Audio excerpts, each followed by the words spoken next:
নীল ড্রামে ভরা নগ্ন গলাকাটা মৃতদেহ উদ্ধার ঘিরে চাঞ্চল্য ভদ্রেশ্বর শেরপুর এলাকায়।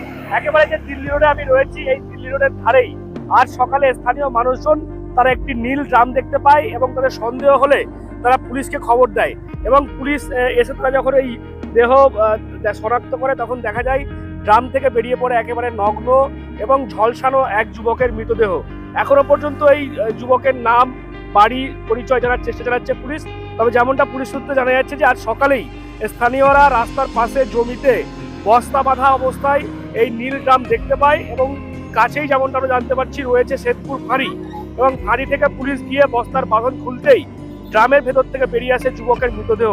গলা কাটা, শরীর একেবারে ঝলসানো অবস্থায় ছিল বলেই পুলিশ সূত্রে জানতে পারা যাচ্ছে এবং চন্দননগর পুলিশ কমিশনারের আধিকারিকরা ইতিমধ্যেই তদন্ত শুরু করেছে। ভদ্রেশ্বর থানার পুলিশও ঘটনাস্থলে গিয়ে মৃতদেহ শনাক্ত করেছে। দেহ উদ্ধার করে তারা ময়নাতদন্তের জন্য চুঁচুড়া ইমামবাড়া হাসপাতালে পাঠিয়েছে। মৃত যুবকের বয়স আনুমানিক প্রায় 40 বছর হবে এবং কি কারণে তার মৃত্যু হলো সেটাও তারা জানার চেষ্টা চালাচ্ছে। পুলিশের অনুমান অন্য কোথাও খুন করে ড্রামে ভরে দেহ ফেলে দেওয়া হয়েছে এই ভদ্রেশ্বরে।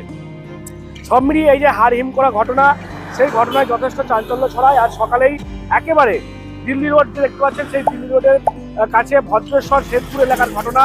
সকালেই স্থানীয় মানুষদেরকে সন্দেহ হয় এই গ্রাম থেকে এবং তারপর তারা পুলিশের খবর দিলে পুলিশ সেই দেহ উদ্ধার করেছে।